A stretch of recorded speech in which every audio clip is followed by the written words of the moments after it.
Olá, meus queridos, a graça e a paz, tudo bem com vocês? Espero que sim, que estejam bem, firmes na fé, amém?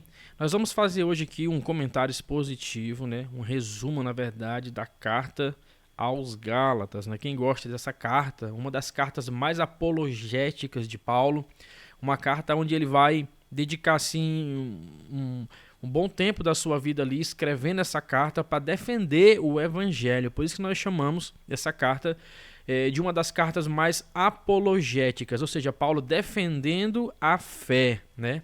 Eu quero mostrar aqui para os irmãos que Paulo escreveu essa carta aos Gálatas e essa carta ela é direcionada para quatro regiões, né? Quatro regiões. Eu quero mostrar aqui para os irmãos para a gente iniciar esse mapa, né? Esse mapa você pode ver aí que Paulo ele sai ali da cidade de Antioquia da Síria e ele vai endereçar essas cartas ali para a região de Antioquia da Pisídia, Icônio, Listra e Derbe. Aquela é a região que Paulo está dedicando aí essas cartas, aonde ele implantou essas igrejas, né? Antioquia da Pisídia, Icônio, Listra e Derbe. Vamos lá.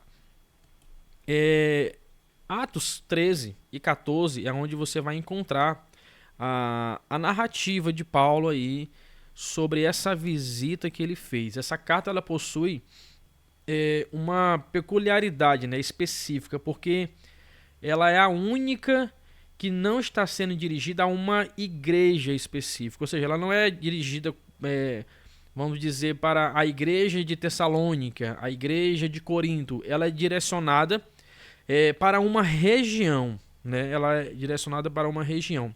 E a gente tem nessa região, que eu acabei de falar para os irmãos no mapa, nessa região foram implantadas 4 igrejas: Antioquia da Pisídia, Icônio, Listra e Derbe. Ou seja, uma carta para uma coletividade de irmãos que estavam ali naquela localização. Amém? Dando continuidade, a igreja de Antioquia da Síria era uma região onde o evangelho começou a prosperar, e a igreja de Jerusalém ela vai enviar ali Barnabé, e nessa ocasião Barnabé vai atrás de Saulo, que estava em Tarso, né? Ele traz Saulo para Antioquia e eles ensinam ali uma multidão de discípulos.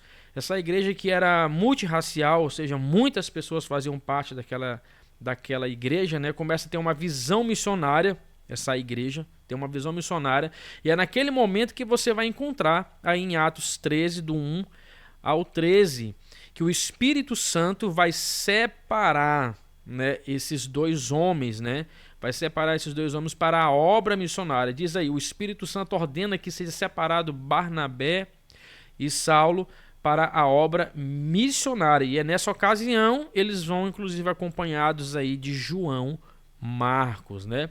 Nessa primeira viagem missionária para a região da Galácia. Quando Paulo chega aí na região da Galácia, algo interessante vai acontecer. Os gentios recebem com muita alegria ali a palavra de Deus. Por outro lado, né, eles são hostilizados pelos judeus, porque os judeus queriam que os gentios se agregassem a eles, né, e obedecessem ali a lei. Mas quando Paulo começa a pregar a verdade do evangelho, muitos gentios que haviam se convertido ao judaísmo largam o judaísmo para viver o evangelho que Paulo estava pregando. Então ele é hostilizado pelos judeus por esse motivo, né? Paulo vai passar por uma perseguição, e eu até escrevi, essa perseguição chegou a ser tão forte que Paulo foi apedrejado na cidade de Listra e arrastado como morto da cidade, conforme Atos 14, 19. Olha só, a perseguição foi tão grande ao ponto de Paulo ser apedrejado nessa cidade, né? Quase que ficar morto aí por causa do evangelho.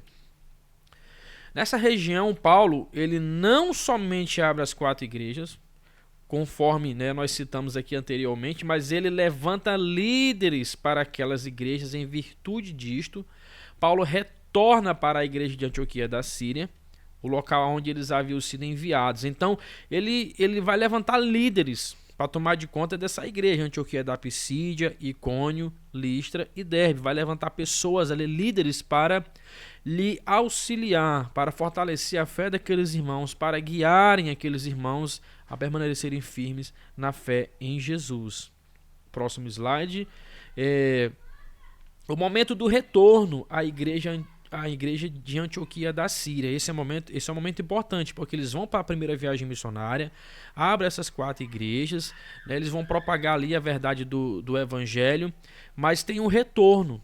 E quando chegaram e reuniram a igreja, eles retornaram, e quando chegaram e reuniram a igreja, relataram com grandes coisas Deus fizera por eles, e como abrira aos gentios a porta da fé. Olha só, eles se alegraram, não por causa deles, não por causa da habilidade deles, não porque eles foram enviados, mas o texto diz que relataram com grandes coisas Deus fizera por eles, né? Eles reconheceram ali que foi o agir de Deus, que foi o agir do poder de Deus naquele lugar. Você vai encontrar isso em Atos, né? Atos 14, 27. Você está acompanhando aí na tela.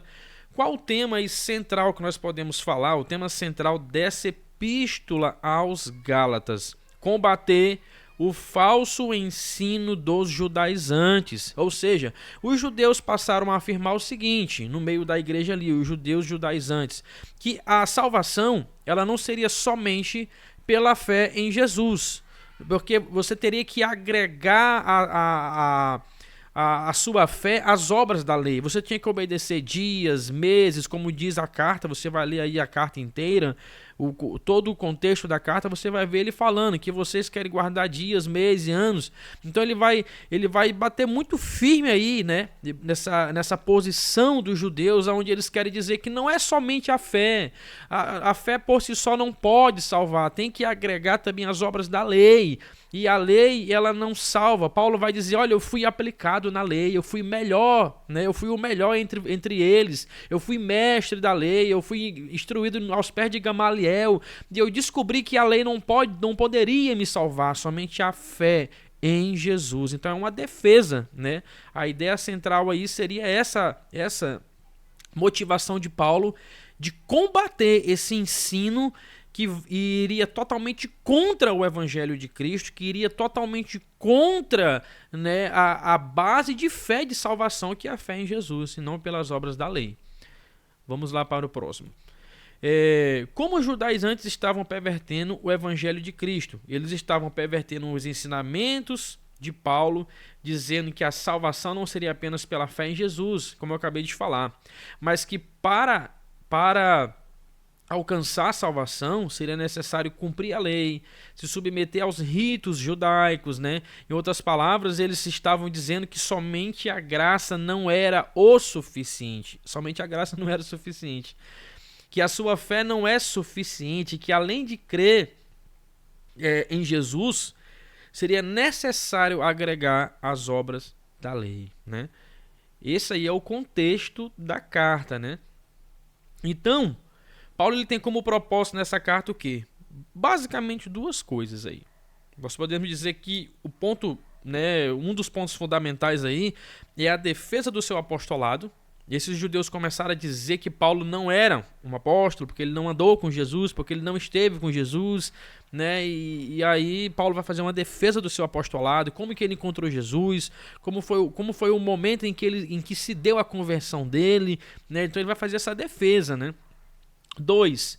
Defesa do Evangelho de Cristo, porque Paulo não tinha apenas a intenção de se defender, mas defender o Evangelho, a essência do Evangelho de Cristo que estava sendo atacada, né? Fazendo aí um resumo agora, essa é a parte que eu gosto bastante, porque o resumo ele deixa mais claro todo o livro, né? Fazendo um resumo por capítulo, seria mais ou menos assim. O capítulo 1 e o capítulo 2, Paulo vai falar sobre a defesa do seu apostolado. A defesa do seu apostolado. O capítulo 1 basicamente é isso. Ele vai defender o seu apostolado, né? E aí você chega no capítulo 3 e no capítulo 4, Paulo está tratando sobre a defesa do evangelho. E no capítulo 5 e capítulo 6, Paulo defende a nova forma de viver. Olha que maravilha, né? Capítulo capítulo 1 e 2, ele defende o seu apostolado, o seu ministério, o seu chamado. O 3 e o 4, ele está defendendo aí, né, o evangelho de Cristo que está sendo atacado, né? E o capítulo 5 e 6 é o capítulo prático. Então, Paulo vai falar de questões relacionadas à doutrina, nos primeiros capítulos, e à defesa do seu ministério. Mas quando chega no 4 e no 5, ele vai falar de questões práticas. Como que eu vivo esse evangelho na prática? E aí você vê Paulo defender a nova forma de viver, a nossa nova conduta como um verdadeiro cristão, né? Olha que maravilha. Uma carta que fala de doutrina, mas como viver a doutrina. Que fala sobre Cristo ter morrido, mas como é a minha nova forma de viver após entender que ele morreu por mim, né? É Cristo ter ressuscitado dentre os mortos, ter pagado um alto preço pela minha vida, agora é pela fé, e como que eu devo me comportar ao saber disso, dessa doutrina fundamental para a minha vida. Como que eu me comporto agora? Como que eu vou viver? Qual vai ser a minha conduta após conhecer essa verdade central, que é o evangelho de Cristo, o que ele fez por mim na cruz. Amém? Então a gente encerra basicamente aí o resumo da carta aos Gálatas. Acho que os irmãos entenderam aí basicamente que a carta aos Gálatas é uma das cartas mais apologéticas de Paulo. Paulo defende o evangelho, ele fala do poder do evangelho, fala do sacrifício de Jesus e como nós podemos viver esse evangelho na prática, como que nós podemos evidenciar em nossa vida diária esse poder desse evangelho atuando em nossas vidas. Amém? Então que Deus te abençoe aí. Até a próxima aula, né? O próximo vídeo.